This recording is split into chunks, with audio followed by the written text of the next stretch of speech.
Welcome to the Untitled Podcast. The Untitled Podcast. Yeah, we'll come up with a name. All right. Name. Let's get to it. Start doing an intro. Yeah. Do we have a song? Do we have a beat? I don't know. We'll see. I'll just use the same one I've been using on every other podcast All right, we've done. let's do it. Welcome, everybody, to an Untitled Podcast as of right now, talking all things sports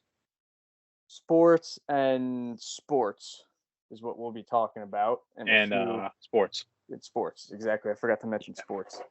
We'll be talking everything from the NFL through the NBA, through MLB, NHL, MMA, UFC, soccer. When the World Cup in Qatar starts kicking off, we don't know shit about soccer, so bear with us on that. Qatar. Sorry, with their It's actually cool. The human beings in their stadiums. Sorry, I touched a topic. We'll also be talking about some cricket, pickleball, rugby. I'm just listing sports. Maybe when there's Olympics, if we make it in the next 2 years. Yeah, we're pushing That's a big if, though, because we don't have a name for this podcast yet. Yeah, that's it's going a little overboard. Let's get to episode 2 first. Yeah, exactly. Let's actually just get through episode 1. Yeah. We're only a minute in, and we don't even have a name. If you do listen, comment below names we should name this podcast. Yeah. Let's get some interactive stuff going on here. And don't make fun of my physical appearance. You can make fun of mine because I don't really care. Because if you are making fun of me, that means you're watching. I mean, it's good. The confidence is at absolute low. So that's it.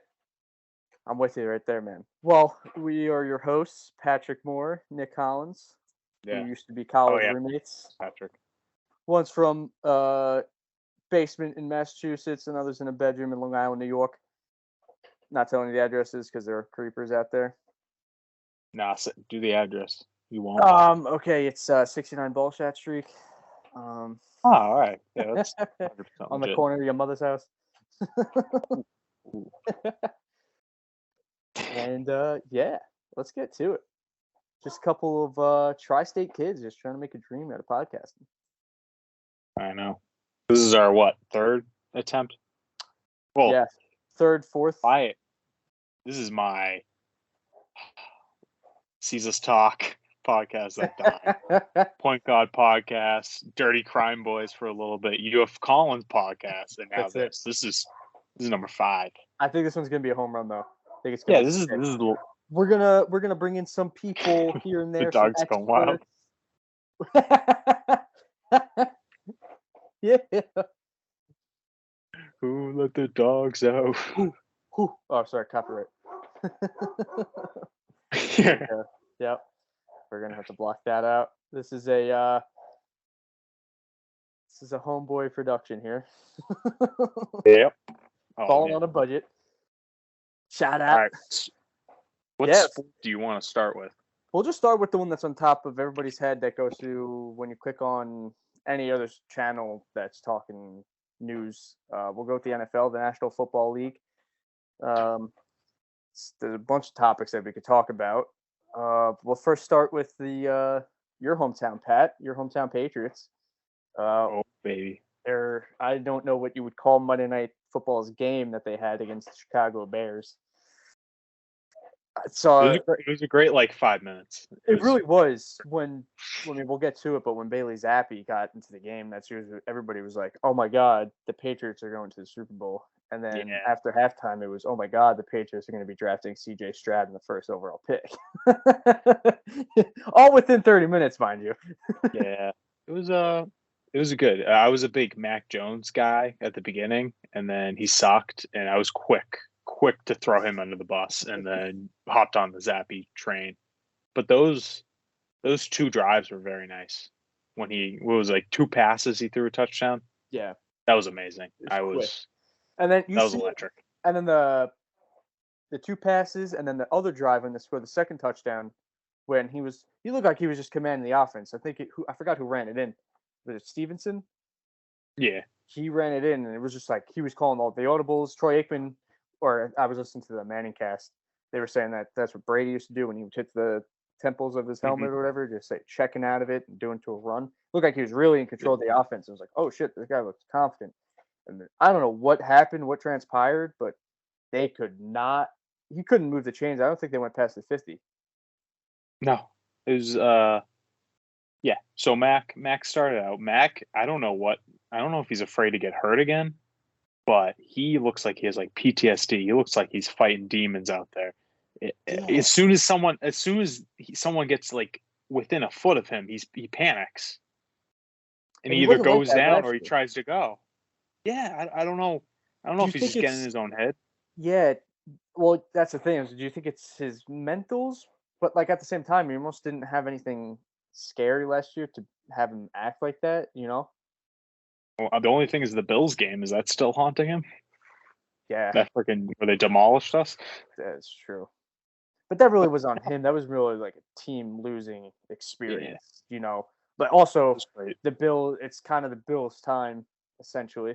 We'll get into that, I'm sure, eventually as the season progresses. But uh, I do you think it's the Matt Patricia, Joe Judge changing the offensive guard, or because he was thriving with McDaniels, and then this whole season everybody was saying how Mac Jones is like a dog in the fucking locker room. He's part of my friend.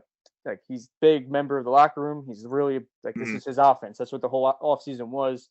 But the whole offseason, everybody was questioning the offense. And then they kind of had their struggles. He gets hurt with the ankle injury, and then Zappy comes in against let's see, came in with the Packers, pushed them in overtime, lost that one. Then the two wins over help me out Mhm. there. Forgot who they had. But the Two wins. Browns. One game was the Browns. Yep. What was the other one? Browns Lions. Okay.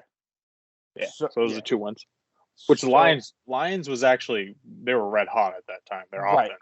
exactly. Because now people are going to say like, "Oh, it's the Detroit Lions," like yada yada yada. But Hmm. if it's like the Lions were in every single game up until that Patriot game. Like they had the number one scoring offense. Their defense was the worst in the league. However, Yeah. they their offense put them in positions to win games, which they evidently didn't. But besides the fact that's a huge win, and at the time when they played the Browns were still questionable as a team with Hmm. Jacoby Brissett at the helm and the Browns defense, which we now are seeing Yeah. having struggles, but they're supposed to be the stellar defense, especially when you have a stellar defense going up against a rookie quarterback in his second or first start, whatever. And you're like, all right, the Browns should probably kill this dude. Yeah. But they outscored him. Which Yeah. everybody Exactly. has and then when you have Mac Jones, who I thought it was relatively early for him to come back from an ankle sprain. Yeah. They should have. He didn't look comfortable at all. No. Didn't look comfortable. The thing I will say though, Jacoby Myers came out and said basically like everyone did Mac Jones dirty. So I Yes. will. Well, you're saying he's a leader. I think he is a leader in the locker room. I just don't. I don't know. The thing that he should have never said in the media was why is basically he questioned why Matt Patricia was on the offensive side of the ball.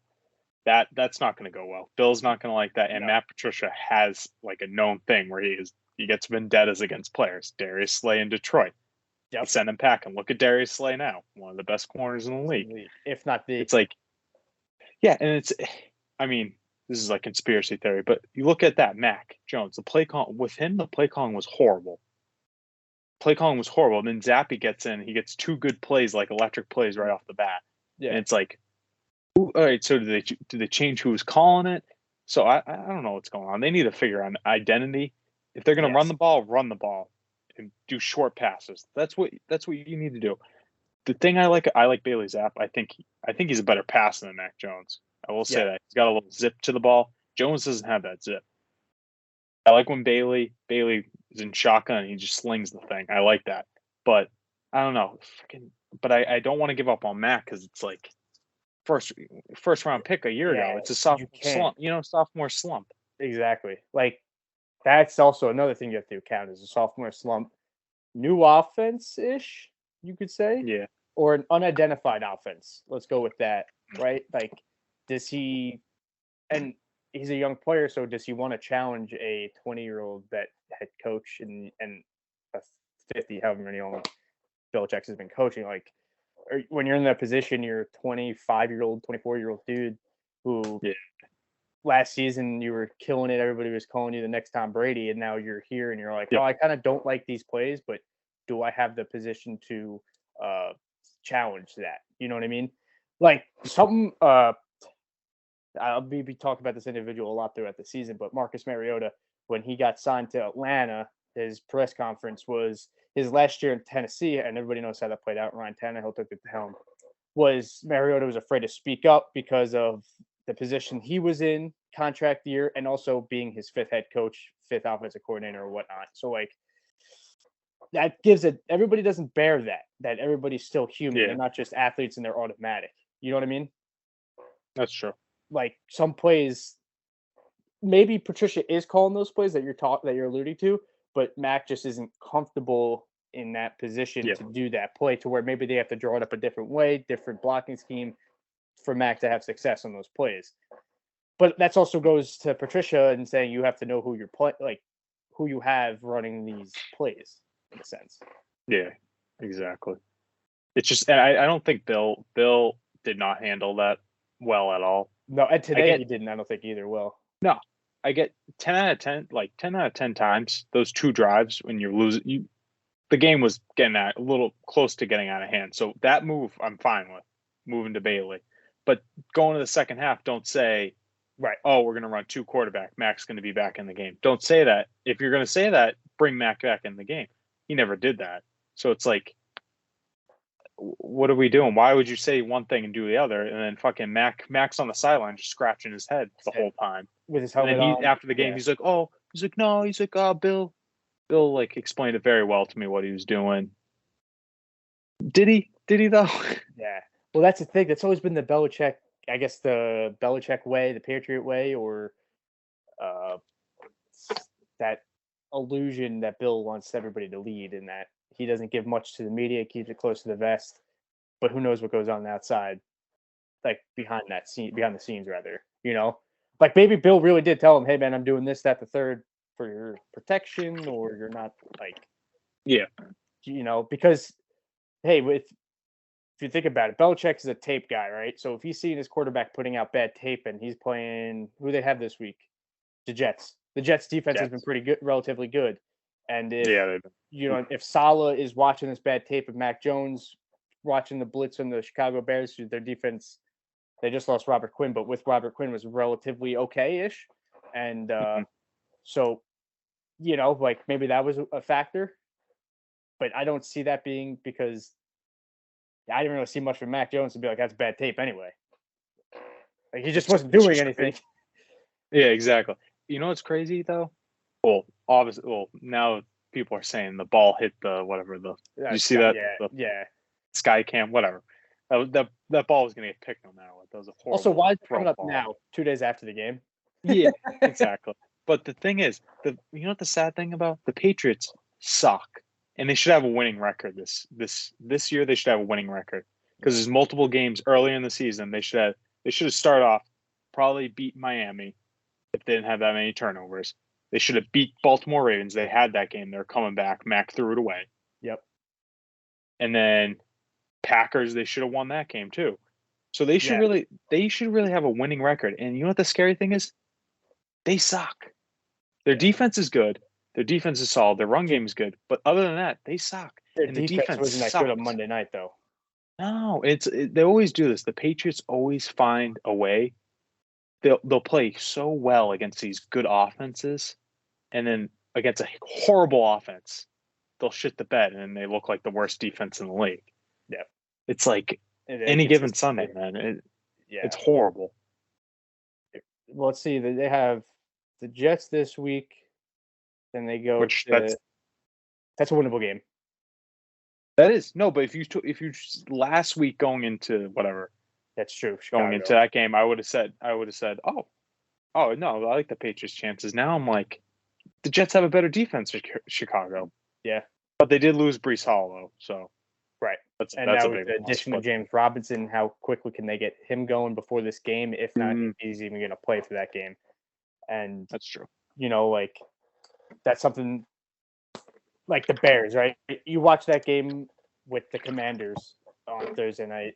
A couple weeks ago, and you're like, Justin Fields looks way too cocky for that offense that's running. The offense looks like Mhm. shit, and Mhm. their defense was the best part about going it. And now it's their offense was just running over Bill Belichick's defense. Yeah. Although the got to give props to the adjustment Chicago made because Justin Fields was like, I want to run the ball more. So Yeah. that's definitely what happened. But still, like you never really see Bill Belichick's defense getting torched like that on the running side. Yeah.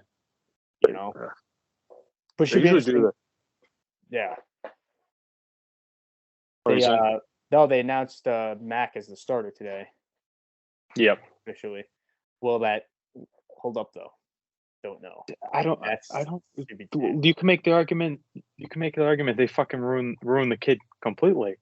Foxborough, fucking Gillette was chanting, booing him. "We That want was Zappy. We want Zappy." And then it's like you're throwing this kid to the wolves, and it's like, yeah. sucks. I get it. I guess it's football at the end of the day. He gets paid millions. You shouldn't cry about it, but still, the confidence is a huge thing in this game, especially when you're a quarterback. And if you don't have that confidence, yeah, you can't be an NFL quarterback. you could say that about anybody's job. It's probably the worst feeling to get pulled out and say, "All right, watch this person be successful at the job you're Yep. supposed to do." It's got to be the And you're worst feeling. supposed, and you have It to, doesn't matter you if have to you're be happy about it too. yeah, exactly. You have to Like put a that's the smile worst on part. your face. Yes, like you have to be a teammate. You have to be a team member, you know? Like if you're like you probably see this more in like team-oriented jobs like that are driving out of like went to the military. I haven't been in the military, but I can only imagine what that's like. Like you're a sniper and you suck at sniping, and they're like, oh, we're gonna bring this guy in, but you have to be this guy's spotter, and this guy's just sniping everybody. And you're like, well, shit, that's supposed to be me. It's the same thing. It's the same argument. Yeah, it's definitely one way to put it. Sorry, but yeah, it's definitely it's one out of all the jobs in the world. But yeah, God damn it, that was gonna bite me.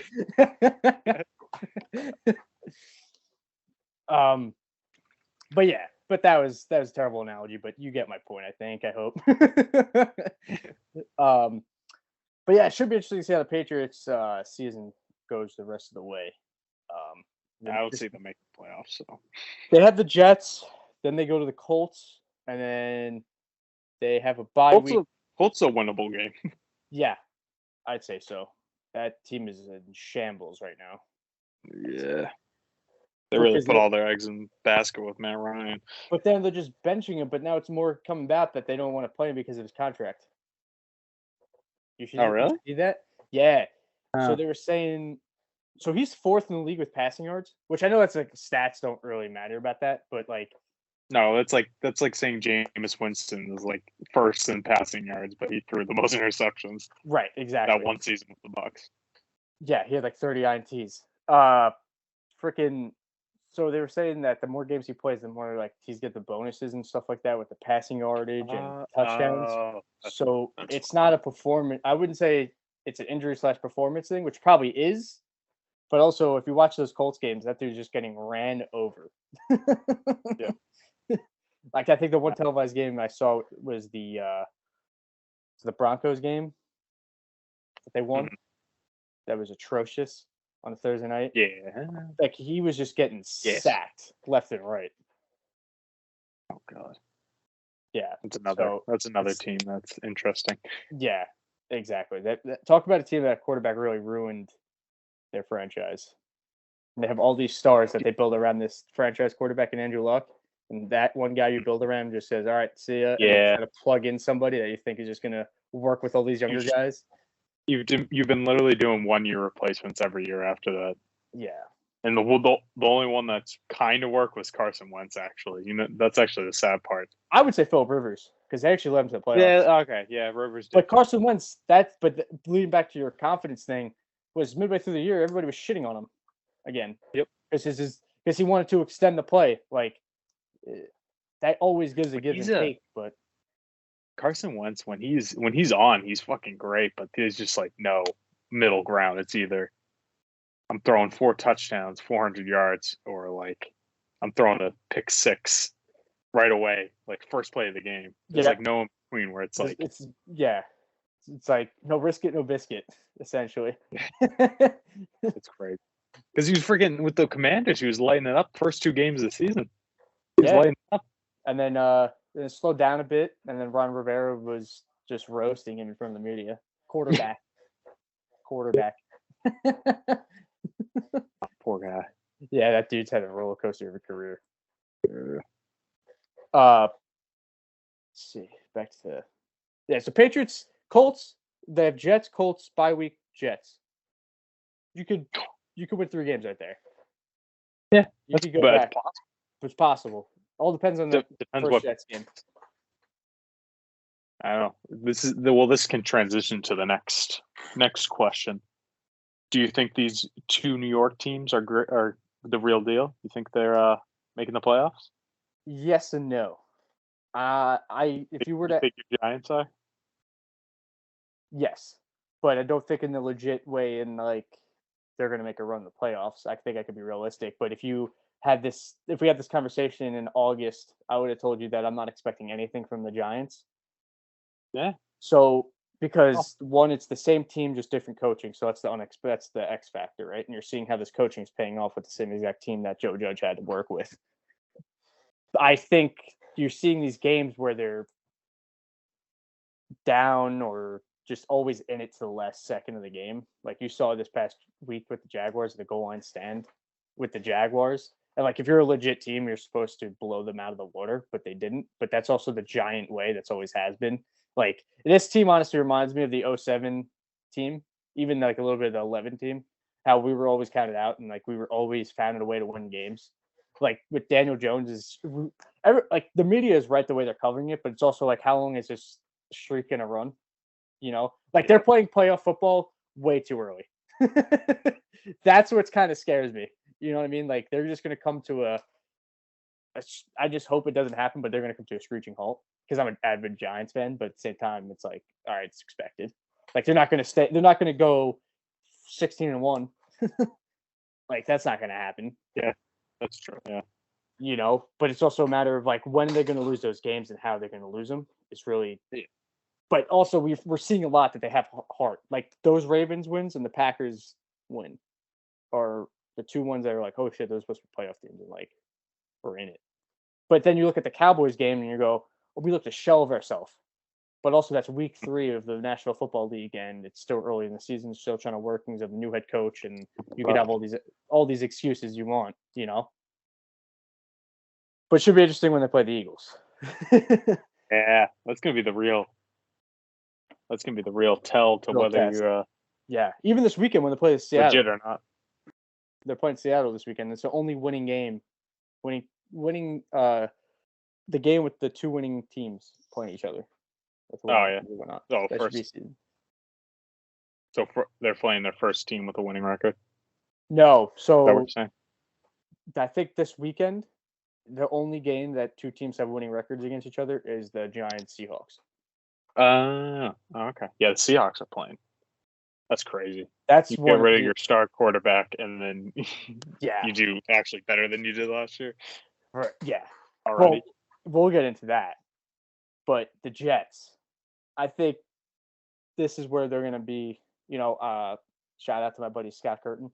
He was saying, the Jets team will go as far as Breece Hall takes them, and Breece Hall Express stopped in this week. Yeah, I'm trying to think of who they play. God damn it. The Jets played the Packers. Yep. Nope. Broncos. Yeah, Broncos. Yeah, so it was Broncos. God damn it. Well, we were right there. God damn it.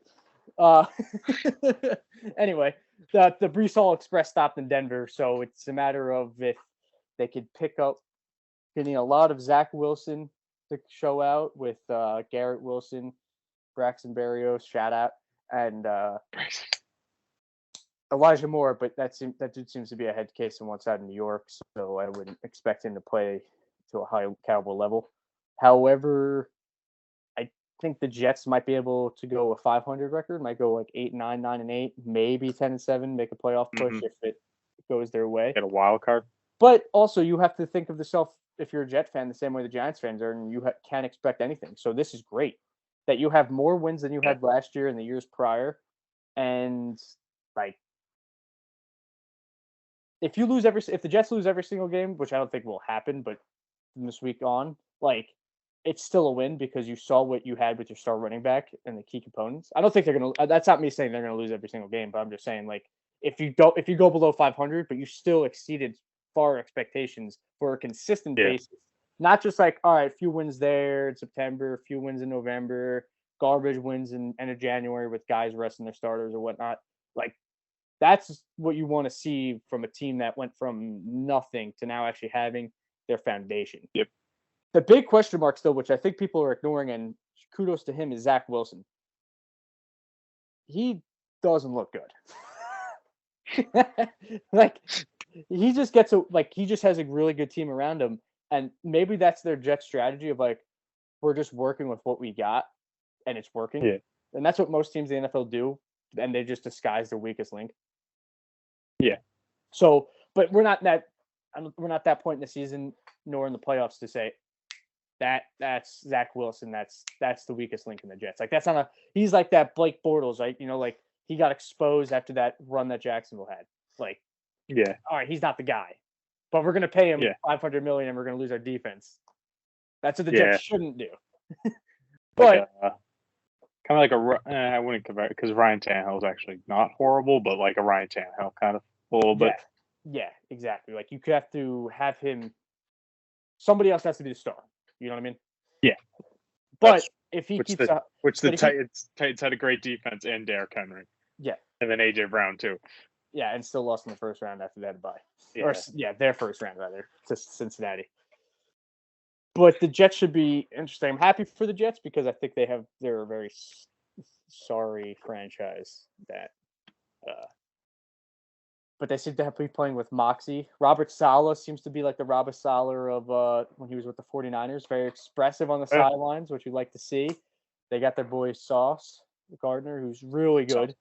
He should be good for years to come if he stays healthy and whatnot. But yeah. They keep hitting on these picks, though. Yeah, shout out to Joe Douglas. If you keep hitting on these picks, you're going to have a very good team. Yeah. You're going to fall into a very good team. Because Breece Hall, when he comes back healthy, that's a great pick. And you're also going to have James Robinson, Gardner, too. No. James Robinson. Yeah. And you got him for basically nothing because you traded a pick that you got for a garbage player. Yeah. So you got him for basically nothing. And then, Zach, coming in the season, you would have thought Zach Wilson was going to be the GOAT this year just based on his, preseason activities. Yeah. If you know what we're saying. But no, I don't think, and I mean, I'm just a hater. I don't really like New York sports teams. You know that. I think you already said in the group chat what I thought was going to happen. Compared to the New York Knicks a couple of years ago, they're overperforming what they actually are. Yeah. Early in the season, which the Knicks played very well, like over exceeded, and then they got destroyed by the Hawks. Yeah. Trae Young made them look very bad. But you could also argue like building blocks. Yeah, building blocks, and like, is this who the Jets? Like, if the Jets really are good, you know what I mean? Like, yeah. But we don't know. Like, we just assume that the Jets are going to fall off face the earth. They're going to collapse. The Giants are going to collapse because we haven't seen them succeed. The Jets 10 years, the Giants 6 years since that 1 year with Ben McAdoo. The Giants, so it's like this is very, I wouldn't say new territory for us because we're winning teams right now. After the boat picture, the yacht picture, yeah. Which that will still come back to haunt us because Sterling Shepard's still in the team. That poor dude can't stay healthy, but yeah. So it should be interesting to see how the Giants and the Jets play after the rest of the year. One thing with the Jets, I will also note that people should be wary of their offensive line. They lost their right tackle, who's been a stud for them. They got back Dwayne Brown last week. Then they lose. I forgot the person's name, so please forgive me on the right tackle side. But that should be a huge loss. But we'll see how they adjust. For the Giants? The Jets. Oh, and the Giants. Wow. Evan Neal might be out too. Oh. Yeah. But we're getting center Nick Gates back, who shattered his leg last year, who's come back now. Shout out. So it should be interesting. That's gonna be a week-to-week basis topic, I'm sure. Yeah. For all the listeners out there. But let's move around the NFL a little bit. Let's go. I think we could allude it to. Let's just go to Mile High for a second. Who's playing the Jaguars in London this weekend? With the left ride. He's still stretching right now. Dude, he's still doing high knees. Still bro. stretching. Still doing high knees in the alley of the plane. Didn't get off because he didn't do his step. Do you think when the plane took off, he was like, Broncos country, let's ride? Dude, I think like. Dude, do you think? I don't think. Dude, I don't think he's a real human being at this point. I don't know what happened. I don't know, man. I don't know if he like. I think they created this like not crazy brand, but like this ultra conservative, like positive guy, like as a brand, and he played that now, like he played the character, but he's become the character. Yeah, no, that's what it you know seems what I'm like. saying? He is playing a movie character. Yeah, and he's like surrounded. I think he's just surrounded by all these people who are like, oh no, this is like cool, man. Keep it up. Like everyone's loving this. Yeah. In reality, everyone's just like, is he okay? Does he need help? Is he lost? Yeah. Are you all right? But this is he wanted to leave Seattle. I think that's when everything started to come out that he was just phony character, was very standoffish with the media, but not in an offensive way, just kind of like keep it close to the vest. Belichick style, but very different style of short sentencing the media. Mm-hmm. It's just weird. It's like I've never seen a star quarterback go to another team and that team become better. You know what I'm saying? Like last year they sucked. Well, that's the thing, right? We were always saying that the Broncos were just a quarterback away. But were they? No. Yeah, no, that's what exactly. I'm not saying no to you. That was the narrative. That was good defense. They had the three wide receivers. Yeah. But it's like now I'm thinking back, I'm like, is it actually just was it Tyler Lockett and DK Metcalf making him look good? Because there'd be some weeks where or it would be always early in the season with Seattle where it would be Russ would be like MVP, high in the MVP rating because he's throwing so many passing touchdowns. And then second half of the year, they run more. Yeah. Russ keeps sucking. So it would always be like hot and then cold every year. Yeah. And now it's like he can't even get hot this year. And it's like you don't have horrible wide. Cortland Sutton is pretty good. Jerry Jeudy, jury's still out on him whether he's supposed to be very good wide receiver. And then who else do they have? They have KJ Hamler, right? He's supposed to be. Yeah. He's like on the up pretty much. But they lost the wide receiver as well to the. Tim Patrick. Yes, who was supposed to be like. Yeah. Kind of the guy, to be honest. Yeah. Like, you had Sutton, but like usually when you have like those two good receivers, always the second guy's kind of like you always saw with the Steelers with like Mike Wallace, Antonio Brown, Antonio Holmes, like all that. Like the second guy was always going to be the home run guy. Exactly. He's going to be the home run play. Yeah. So, but yeah, like you don't see that fiery passion from Russ too. I don't think in that play. No.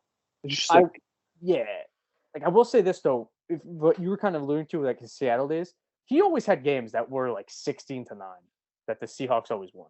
No, that's true. Yeah, like that people are saying these are boring. Was like, no, that's usually how like the Seahawks would play, but now you're seeing that's just Russell Wilson and the defense is keeping them in there. Yeah, Legion of Boom was just that good. Right, exactly, and was able to lead them to playoffs. And Russ was just able to make those throws when it was needed and had the players to help him out. Now, who's to say? Like, also, you think of like when Brady went to the Bucs, Peyton went to the Broncos. Like those two have come to mind when we were kind of having similar conversations about those teams, right? When I remember specifically when Peyton was in, I think it was the 2013 campaign with the Broncos. Everybody was like, "Oh, Peyton Manning stinks. He's no good. His neck injury, whatever's had his neck injury, like that was the last of Peyton Manning." And then you saw what he went on to do. So hopefully for Russell Wilson's sake, that's what it is. Like just an adjustment. I also don't think, which we can get into because we have this as a topic with coaches on the hot seat, but I don't think Nathaniel Hackett is fit out to be a head coach. No. Like that's just you can see that from week one with that whole field goal situation going for it. Mm-hmm. It's just he's definitely on the hot seat. I don't think he makes it out of the season. No, there were some rumblings too that they were saying if they lose to the Jags, that could be it.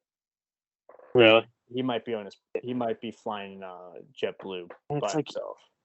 yeah, and it's like you can't. They basically spent the money on Russ and spent their future with draft picks on him. So it's like it kind Right. of has to work. Yeah. And it's like, ugh, it You ha- sucks. It's just like I don't know. I don't know. It's just like he's like a completely different player now. It's weird. it's very weird. Very weird. Very weird. Maybe the elevation's getting to him. The Maybe it's mile not. high in the air. Yeah. Make him loopy. It's I don't know what it is, but I'm a big Russell Wilson fan as a player, but like the stuff he's doing with like the high knees and the plane say like you don't have to say that. Like you could just do it and just Yeah, don't say anything. that's Just like that's LeBron shit right there. right, you're trying to be which is like you're trying to be above the team without trying to be above the team, you know what I mean? Yeah. Like I was doing high knees, stretching out, helping out my hamstring while everybody else was sleeping. You saying everybody else is sleeping, it tells you exactly what you're saying. Tells us exactly what you're trying to say. I'll compare it to kind of not like loosely compare it. Like Cam Newton when he was with the Patriots. He was doing everything right. He was saying the right things every week. But it felt more genuine from him. And then Russ feels more like a robot.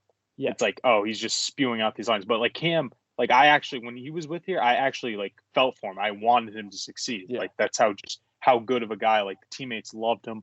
I wanted him to get there, but he couldn't throw a ball. No. You know, and it's like Russ. It just doesn't seem genuine. It's just like, oh hi, I'm Russ, Bronco country. Let's ride. You know, it's just like, no, dude.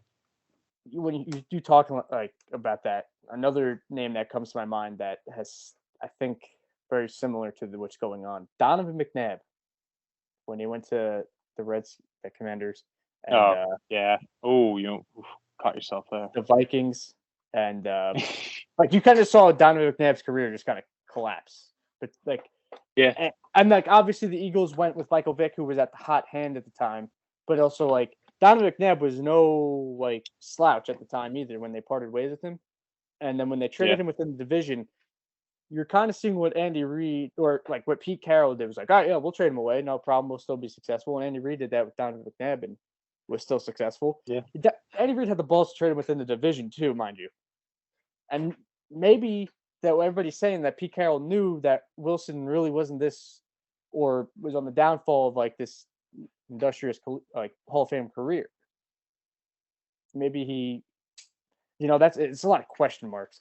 But like what you were saying, like they paid him all this money, you can't part away with him just yet. No. Yeah. I don't know, man. Tough situation. Yeah, it really is. But also, I always find that like argument that they're locked in for him for 7 years. They can cut anybody before March 16th. Like you're gonna see the Colts do it with Matt Ryan. You're gonna see freaking the Titans do it with Taylor Lewan. You're gonna see it with anybody that is owed a lot of cap. That is like, oh, this player's not really that good, so we're just gonna cut him. How much of his contract was guaranteed? I think 150 of it was. So it's 240 mil overtime, like total. I think 150 mil. Let me see. And then you have to pay him that no matter what. If you cut him, no matter what, yeah. Oh my god. Yeah, 165 million guaranteed, 245 million over a 5-year period, which he still has 2 years left of his current deal. So 7 years. Right now, it's not looking like he's going to make it past 3. Yeah. Because then you can only use the coach is the problem excuse for so long. It's also like, all right, if you fire Hackett, who you're going to bring in, type of thing, Like, yeah, it's true. Like, is the next coach you're going to have not going to deal with that? Like, all right, this dude sucks. Brett Rippin, come on in, or whoever your backup is at the time. Like, it could go that route. Like, look at Ben McAdoo did that to Eli and Geno Smith. the new coach came in and was like, "Yep, you're out of here." I also think that was a little bit vendetta-ish, but that's personal opinion. I will not bring that up to this podcast. Anyhow, Gino. Hey, he saw something. He saw something in Gino that no one else saw. that's true. Oh, Rex Ryan saw it first. Yeah. Although Rex Ryan still burns Geno Smith to this day. Really? Yeah, he was on McAfee when he was promoting. Rex Ryan was promoting his Dr. Scholl's promotion because that goes fitting Rex Ryan in feet. But I forgot what he said. He was roasting Geno. Oh, but remember when Geno got punched in the face by the linebacker? Yeah. Yeah, he was saying, yeah, he still can't take a punch. Oh, jeez. Yeah, but That was yeah. that was the golden years of the Jets. Golden, dude. The Rex Ryan just made that team like irrelevant, to be honest. Yeah. Like that's just what New York, like they just loved it. That New York Times back of the newspaper every Monday or every Tuesday, whenever the Monday night game was Rex Ryan. Let's get a snack. Rex Ryan's gonna need a lot of snacks after the Jets get demolished by the Patriots for the 5th year in a row. Like it was always that, and Rex Ryan just gave the media so much clickbait before clickbait was cool. Yeah, it's true. Oh, Rex Ryan. Oh god. Oh baby. Let's bring him to Denver. Yeah, actually. Him and Rob, they're gonna run mile high. I don't know. Dude, he's said so much shit now that it's like you can't get back in the league after you said shit No, he would lose a about lot. that many players. Once you become a commentator for too long or an analyst. You see that with Gruden. Yeah. Or yeah, you know. All right, should we run down some coaches on the hot seat Let's already? Yeah, let's do it. Well, Nathaniel Hackett. All right, should you give 3 and then or give 3 or 5 and I'll give 3 or 5 and we'll just fucking Okay. Or who you got? You go. I got Nathaniel Hackett number 1. I got McDaniels number 2. Oh. All right. I want him You want him back? I want him back at the offensive coordinator. That's just like a personal thing. That's what I have a theory that they didn't name an offensive coordinator because they knew he was coming back soon. Well, the Raiders getting hot right now, but how much is that cheating? We don't know. That's true. Well, it depends. My other one. You can't do. I think Frank Reich is fine with the Colts because he's been solid for a while now. I don't think they give up on him just yet. Mike McCarthy though with the Cowboys. Yeah, I think that's one where it's like especially if Dak can't get it together this year, I think McCarthy's toast. It's solely going to be how far Dak can take this team, even regardless of playoff berth, rather. You know, Mike McCarthy just ever since even with Green Bay, he just always has that like a reputation where it's just like, oh, he can get you kind of there, but just like not really not that next level. Yeah, like it was always like the narrative was always like, oh, Aaron Rodgers doesn't like Mike McCarthy. Mike McCarthy sucks. Yeah. And it's like he's never really escaped that, and hasn't really. But this Cowboys team hasn't really made it any better. No. You know, like even I felt for him last year because everybody was saying that he was going to get fired and replaced by his DC and Dan Quinn, and I was like, yeah, they won the East last year, and obviously the East wasn't that good, but you see what it is now. And the Cowboys relatively have the same team and only lost 2 games or 1 game so far. So it's like 2 games. So it's like, that kind of sucks because everybody's still bashing on him, but it's like, he might lose his job regardless because that's just the Cowboys are wanting to win now and they have the recipe because you only have Zeke for maybe 1 or 2 more years. That is highest level for what he's going to get paid. Mm-hmm. And you have Dak, who is supposed to be on the cusp of a Hall of Fame career. He's supposed to have Super Bowl appearances or NFC title game appearances by now. So yeah, you probably are right about that. And also, if you think about it, right? Back to with the Packers line you were saying, like the Packers are supposed to win 2 Super Bowls after they won the first one. Yeah. Like everybody forgets that. Like they really were. Yeah. Like, they had everybody there to win multiple Super Bowls, and they didn't. Solid defense, solid offense. Yeah. And how much of that is on the coach? Because it's relatively none of the players because they went 15-1 the year if they won the Super Bowl and lost to the Giants. Yeah. You know, so What are your three coaches? I think Nathaniel Hackett is going to get the boot. I think, let's see, Mike McCarthy. I think I'll agree with you on that as well. That's 2. The next 2 are going to be people are going to probably bash on me, but that's going to be okay. Brandon Staley of the Chargers and Cliff Kingsbury of the Cardinals. I think. No, Cliff. I think it's a detriment to. To be honest with you, Cliff shouldn't be an NFL head coach. He's had zero success in any level, any facet of his career. He's No. had zero success in. No. So no. Yeah. I the only reason I will say that, like, I also don't think Kyler Murray is helping him out. I just don't think like him extending the plays and scrambling. Yeah, it's making great success for the team when they need it. But it's also like, okay, so you're really making your coach look stupid for the plays he's calling at the same time. You know what I mean? Like, I always thought when I saw Cliff Kingsbury got hired originally and I saw his college record, I was like, wait, what? Exactly. Like, I think he had a below 500 record, but you can also say the same thing about Matt Rule and look at Matt Rule. Okay.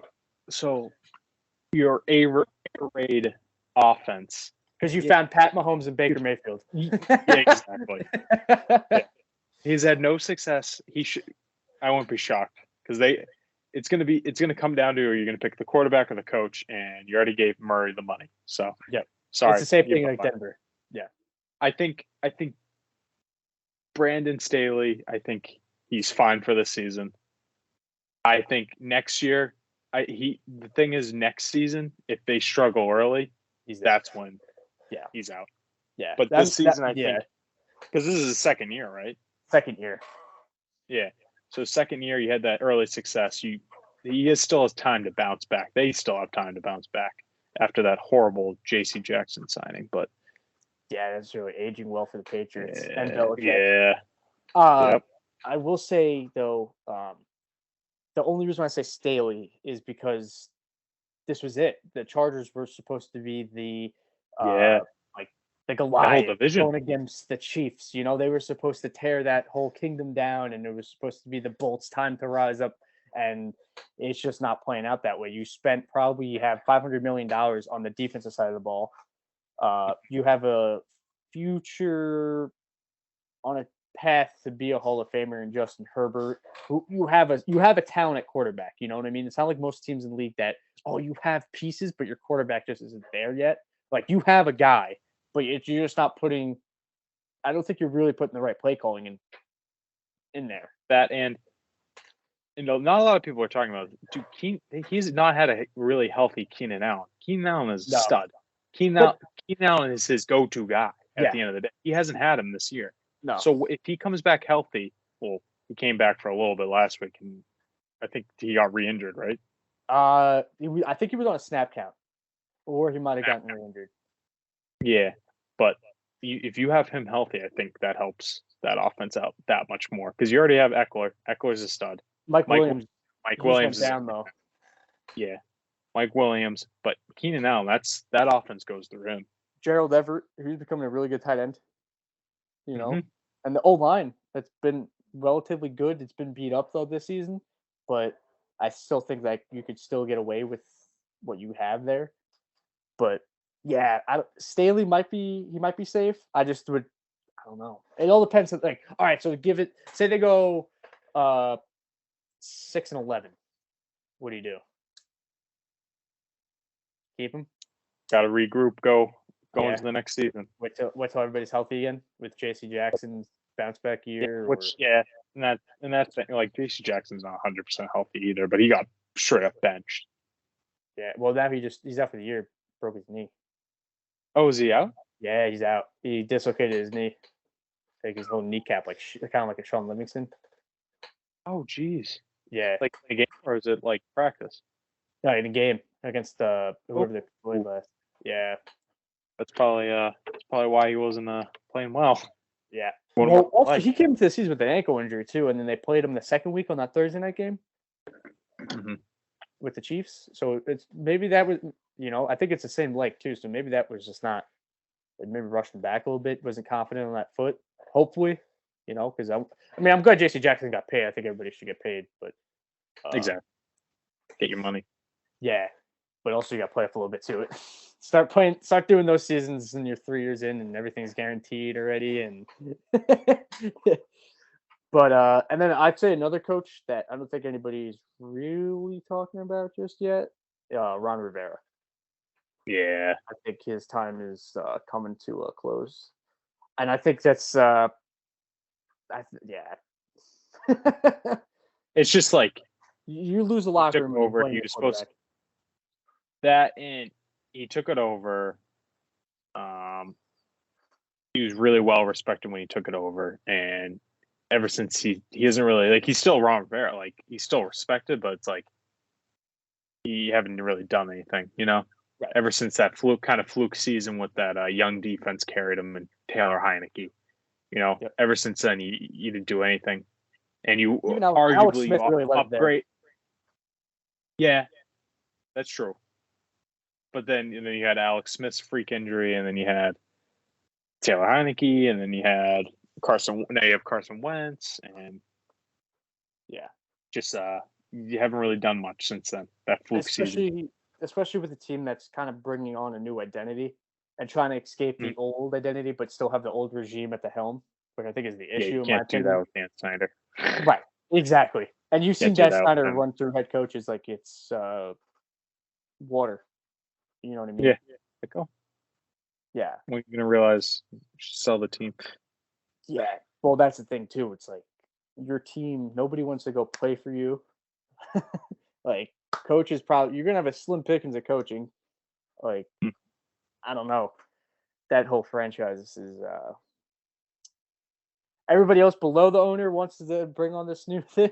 The owner's just like, well, where are we going? Yep. I still write the checks. Yeah. Type of thing. But yeah, so it should be interesting. I think you probably will be right with the Mike McCarthy one. Probably they'll probably bring on Sean Payton or Dan Quinn, I'd imagine. Oh yeah.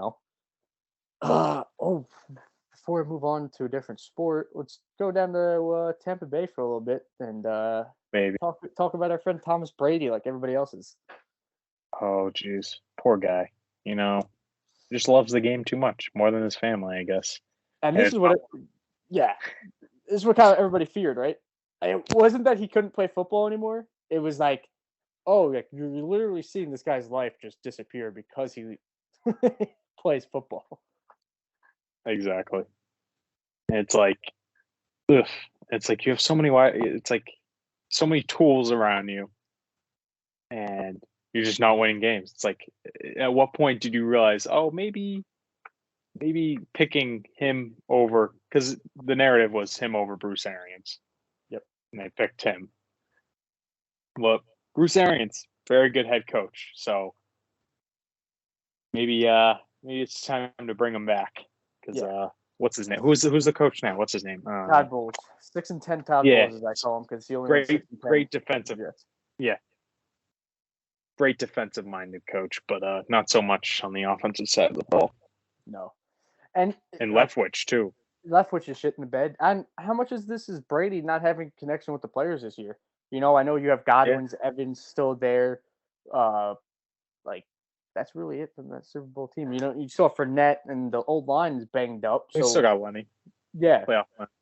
So Brady still has those connections, but you still don't build those connections with the Russell Gages, the Julio Jones, the who else is they got there? Scotty Millers. You know what I mean? And even the whole old line that you have there, you saw him ripping them out. But like everybody else is saying, why would I want to take orders from somebody that's not even there? I get you're the GOAT, but at the same time, act like it. You're not. Yeah, you don't show up. So why you're gonna yell at me? Yeah, when you didn't even go through the walkthroughs. How much and this is what everybody's saying, right? It's probably bad comparison, but also kind of similar. And you see Russell Wilson kind of putting himself above the team, and him kind of getting hate for it. But you see Tom Brady doing that, but him getting protected by, he's the GOAT. He has all these rings, so he knows what he's doing. he may know what he's doing, but that doesn't mean that's going to reflect onto the field to success. You know what I mean? Like, they don't really have an identity. Even when they ran the ball like 2 times last week, then they threw it for like 60 and only had like a quarter of the completions. It's like, what are they trying to do? Because one week they'll run it 1,000 times, and the next one not. Like, I don't know. And I think that's the problem is Brady's whole situation, leaving training camp for 11 days, does not help. Whether you're practicing or not, but you're still being there for and with your players to say, hey, when you run this post route, cut it in this time, or run a little bit longer and then hitch out, whatever, you know? Because Blaine Gabbert's not going to do that. Exactly. And taking Wednesdays off now, too. Every Wednesday off, so. Yeah. Like, what's that going to do? And then you got the whole media thing with like him and his wife, which I don't want to get into another person's business, but like, you live in that realm and you're that top echelon of an athlete with everybody has a microscope to your life. That's going to reflect, and especially in that big of a locker room, and everybody sees their clickbait article on Facebook or the email or ESPN newsletter, and how much is that? Like that 53rd man on the roster that doesn't have a great connection with him is going to believe that over Tom. You know what I mean? Because that connection isn't there. So, moving lamp here. I don't know. Yeah, we'll see. We'll see how they do. See if Brady can turn it around this season. Yeah, well, it should be interesting. I feel like he will. Definitely not count him out, but because we've seen it before. No, can never count him out. Definitely think he should clean it up though before it gets. It's on the verge though of like, oh shit, this can get ugly quick. Yeah, it's just need to buckle down and grind. That's all you got to do. Yeah, do your job. He knows how to do it. He's been doing it for fucking 20 plus years. So. Yeah, you know how to do it. That's all you got to do. Yeah, especially at a high level. Yeah. Well. Whew. That was just an hour just on football. Holy shit. Yeah, so if you could tell, it's a football podcast. Yeah. Holy shit. We can do the other sports very quickly. Baseball, playoffs, Yankees lost. That's all I care about. So now... And it's Phillies... Astros, what's the other team? Astros, yes. Fuck Jose. Which Phillies is like shock. That's like... They weren't supposed so they're not supposed to be here? No. So everybody's rooting for them. Supposed to be Dodgers, Padres were in it. Even the Padres shocked the Dodgers, but yeah. So Phillies really shook the world. Supposed to be in it before though. So the Phillies are in the same division as the Mets and the Braves? Yes. And the Phillies were the lesser of the teams between the Braves and the Mets, right? Yeah. Wow, that's awesome. Mm-hmm. That is awesome. Bryce Harper. Finally paid off. That back contract. In massive, yeah. No trade clause. Wait, Joe Girardi's that manager, right? I don't think so anymore. Oh, no, he's not? No. Well, this is bad. I thought he was, but I think I saw something that they fired him, maybe. Yeah, no, it's definitely not him. Rob Thompson. Okay. Yep, not Joe Girardi. Okay. I don't know baseball. That's Wait. Yes. Yeah, that's it. All right. That's good. So go Phillies, even though I hate Philadelphia and the whole city of Philadelphia. Yeah. But I hate the Astros. Yes. Yeah, so that's baseball. That's baseball in a nutshell right there. Yankees lost. Will they fire Andrew Boone? They should, right? Aaron Boone? Yeah, who did I say? They should. You said Andrew Boone. Oh, my bad. Yep. See what I'm saying? Maybe this should just be an NFL podcast. Probably. Or what we should do is just bring on like Rizzy and somebody that knows baseball. Yeah. If we want to cover that. When it's like, maybe when this, you know what, maybe next week. Yeah. Rizzy, expect a text. Yeah. Oh, God. We'll bring you up for a recap of the World Series. We'll bring Reed on for basketball. Yeah, we'll bring Reed on for basketball. We'll bring Scott on for football. Yeah. Scott will love talking about the Jets. Hockey time, we'll bring on Dylan and Kyle. That'll make good content. Oh, God. Yeah. Oh yeah, hockey's. I forgot hockey's on too. Yeah, the Rangers are playing the Islanders. Let me check the score of the game. The game should probably be over. You're a huge Islanders fan now. Yeah, now I am. COVID. Thanks to COVID. Friggin' Bruins, they're freaking scorching hot right off the gates. Was not expected. No, Islanders they're beat the supposed to suck. Rangers 3-0. Yeah, that's what I'm saying. Unexpected, Oh. like off the gates, because Marchand's out for Mhm. I think a couple more months now because of his hip. But Yeah, but I think Bruce Cassidy might have been the problem for that organization. yeah, it's looking like that. You know, Even though everyone was hating that decision, but yeah, because it's also like we don't see the internal side, and hockey's such a personal side sport, maybe. Yeah, you know, where you got to get those boys buzzing. Right, and like you got to like squeeze the juice as much as you can. Yeah, you know, out of that to get the cup. Which he did. Oh no, he didn't. Apologize. He didn't. No, he let him there in 13. Got him there. Yeah. No, he just got him there. Took over the team though. Got him there in what year was that? Was that 18? 18 when the they played the Blues, right? 19. I don't know. 2019. Because 13 was still Claude Julien. Yes. Yeah, that's right. Claude. So that's hockey. Basketball. It started. Basketball is dribbling. Celtics playing pretty great. They lost last night to the Bulls, but they're playing good. Hey, that's all right. 2 J's looking amazing. They're not missing Ime. They're not missing Ime. They're playing well without Rob Williams too. Yeah. Joe Mazzulla is looking like a beast. Blakey coach wise. Ime's not. Yeah, Blake.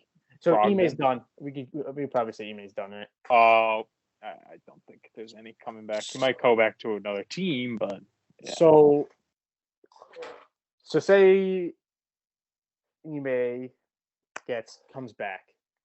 You can't. I don't think he lost the locker room, right? Yeah, you can't. Well, we still to this. We don't even know what happened. The players don't really know what happened either. Oh, really? Yeah, Jalen. Because Jalen was saying right before the season that he still didn't have a real clear understanding what actually happened. So who knows? But if it was something this bad, it had to have been pretty bad. It's got to be. Or it may have rubbed people the wrong way to where they escalated it. You know what I mean? To where it really might have not have been a moral, like obviously it's a moral thing, but like might have not have been like terrible criminally, but morally probably people, I don't know. Supposedly it's bad because I remember seeing the Matt Barnes video saying that it's like uglier than expected.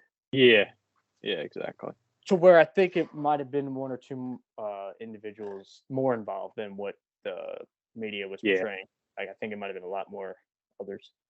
And that's a shame because you think you know somebody. Well, with these guys, you never know. Yeah, that's true. But Joe Mazzulla, it's his team to lose if you think about it. If he goes to the finals and wins it, yeah, see you later. How you doing? Keep moving. Rest of his life, he's all set. Yeah, dude. That's all so now. Set. Is he on like his assistant coach contract, or is he like in a head coach? I think so.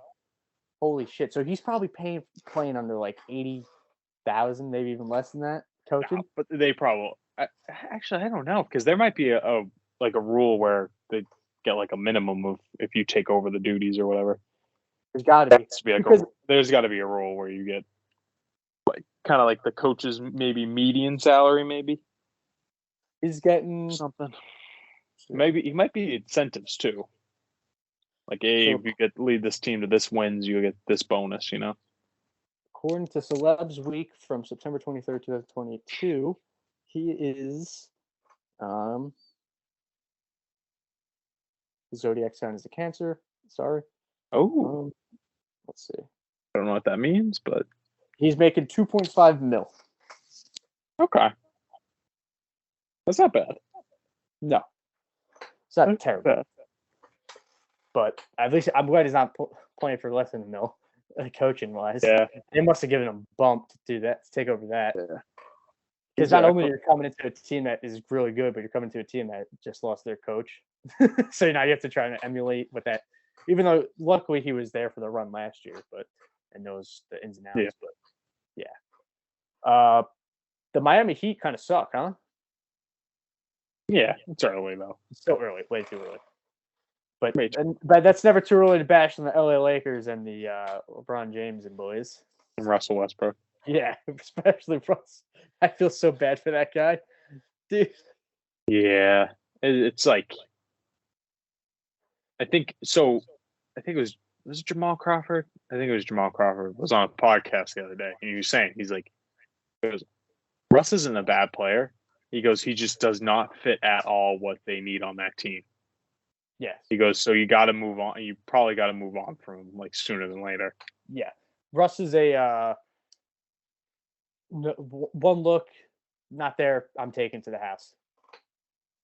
Yeah, and then not like with LeBron, you need shooters all around. Like you need to build around shooters. Like even look at some of the rosters he took to the finals.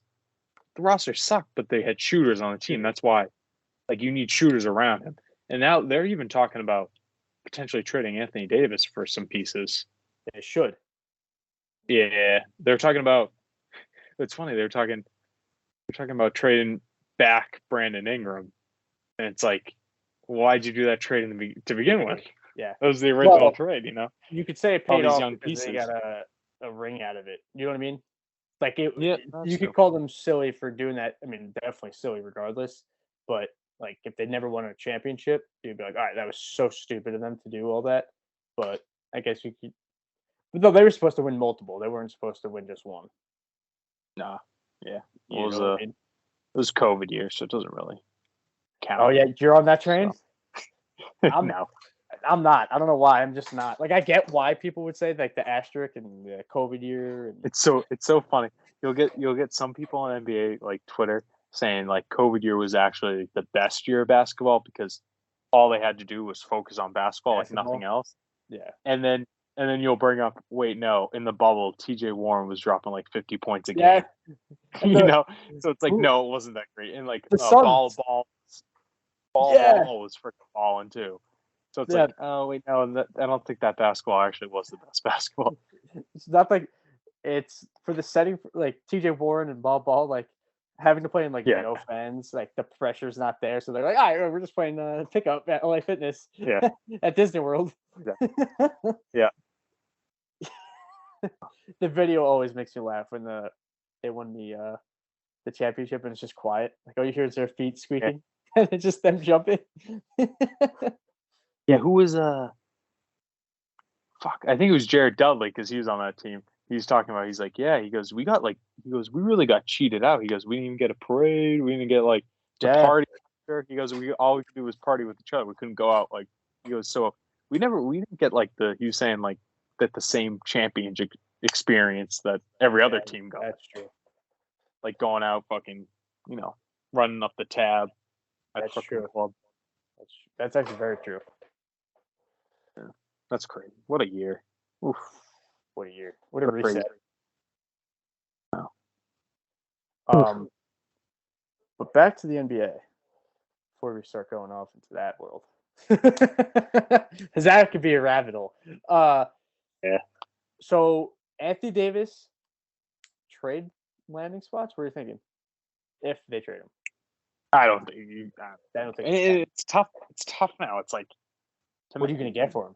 If I'm the Lakers, that and he's not, he can't stay healthy, so teams really want him. Maybe you could trade him to like a contender, but then they have to match that salary though, or take on that salary. So it's like, who's really gonna? I don't know. I don't see them moving on. I think LeBron, like he's one of the guys that you protect. It's like his buddy right there. You can't trade, Yeah. Well, I'll be honest. If I was thinking about this today, you trade Russell Westbrook, trade LeBron James, save your franchise, get out of that whole like. Oh no, superstar. You're too far gone now. You're riding as long as LeBron could take you. That's what you're riding on. You have no picks till 27. I know. Like, think about that. LeBron James is not going to be with you by that time. Like, think of it. Like, really, you could trade LeBron James to any team, and you will get a boatload of first-round picks still. Yeah, that's true. Like, you're not going to tell me the Chicago Bulls wouldn't trade their whole. Like, a team would. It's LeBron James. Yeah. Well, no, I think he's just going to do these short-term contracts until Bronny goes to the league, and then he goes, all right. Bronny, what team is Bronny on? All right, we'll go there. Going to Detroit. Going to Indiana. Which Bronny might not even make it to the league. Yeah. Well, Dwayne Wade's kid didn't, right? No. Zaire. That's crazy. That tells you how hard it is to make it.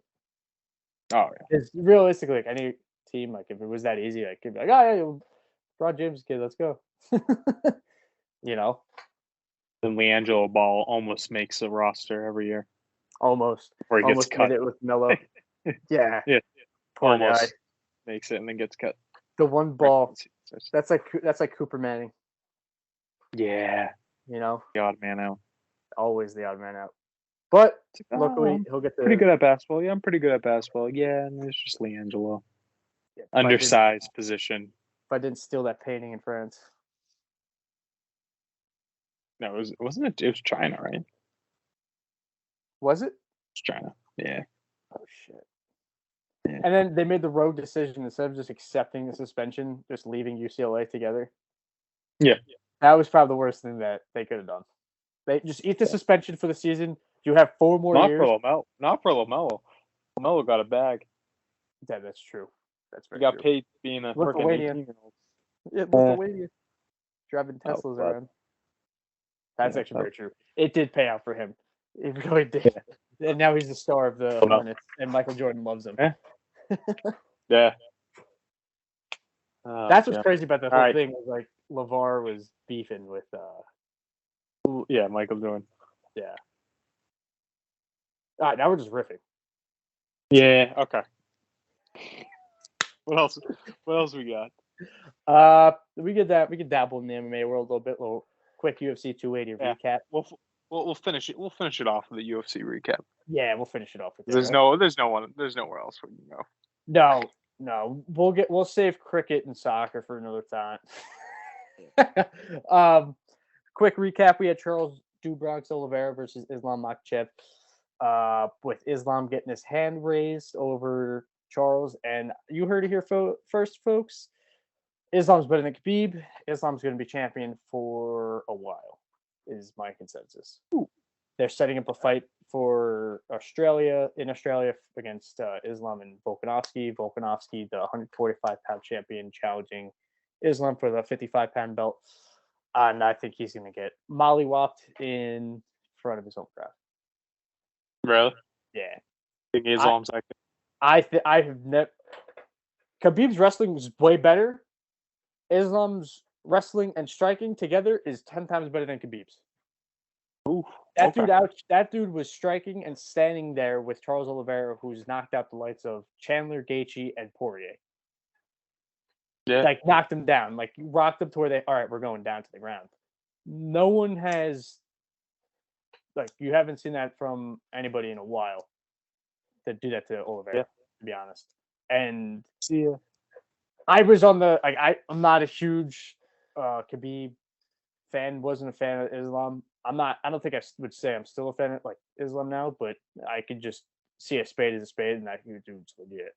But I see Brendan Schaub. What do you say? It's freaking. Oh no! He guessed he picked Charles Oliveira. He picked TJ Dillashaw, and then he picked Peter Yan. All right, the Yan he might have gotten. Yeah. But yeah, I think the one person that can challenge Islam is Dariush, Beneil Dariush. However, I think this is going to be like the Khabib Tony Ferguson saga. That's going to be Islam's. He's never fought Beneil, who is supposed to be the guy. Yeah. So, we'll see how that plays out. But Volkanovski, Islam, February should be interesting. We just need Islam versus McGregor in like 2 years. Yes, when McGregor's not filming movies. Oh my god, dude. McGregor has to be done, right? I hope so. Kind of hope so. I think he's just gonna. I think he's just gonna continually just to talk shit on Twitter and just like do nothing. Do like, nothing. UFC wise. He should, because he'll get clout. He'll stay relevant, but not do anything. And everybody will still call him out and still shit on him. It's true. Oh my god, what a guy! What a guy. So you think? So do you think? Sugar Sean won that fight? I do. Like, I'm not. I wouldn't say I do. I thought Jan won. I also thought, though, that. All right, I wouldn't be mad if Sugar Sean won too. I think it was that close. You know what I mean? Like, all right, that really could have gone either way. It was like everybody's calling it a robbery for Jan. I was like, no. Like, I think the Leach versus Daniel Rodriguez back in September, Leach got robbed. I think that's a robbery. But I think the Jan Sean, I think that was like, all right, if you scored it either way, it would have been like, okay, like that makes sense. To be honest, I don't think if it was the other way around, I don't think you'd have the same reaction from people. Like, if it was a split decision for Jan, people wouldn't be saying Sean got robbed. I think it's that's true. The clout around Sugar Sean that he has. I think that's why people are saying that, and people wanted to see him lose, or the other way around. You know? Yeah. Do I feel bad for Jan? Yes. However, I don't think he did enough on the ground to solidify the win. I think the wrestling was a tactic of, oh, I can't really strike with this guy, so I'm just going to try to pin him down.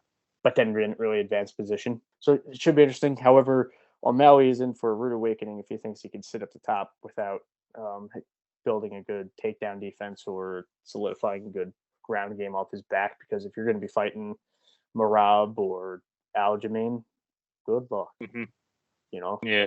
Good luck. Especially Aljo. What he did to TJ Dillashaw. Aljo, yeah. Like, all right, you can say the shoulder thing. I feel bad for him because everybody's saying, oh, he was a handicap fighter. I thought, no, not his fault at all. That's TJ's fault. Knows exactly what he's getting himself into if his shoulder's popping out like that. And that's what you're going to get. Like, straight up. Like, that fight, I thought that fight was going to get stopped in the first round. I think if Mark Goddard, the referee, if TJ didn't tell him that, hey, my shoulder's going to pop out, I think he would have stopped in the first. But Mark Goddard, being the good referee that he is, saying, all right, I'm going to give this guy an opportunity, see if he can pop it back in, see if he can, like, give TJ a shot. And then I think it was a perfect stoppage. Could have been stopped in the first round 100%, but with everything given around, it wasn't. But, Aljamain is, every fight, he just seems to be getting better, which is scary. Yeah.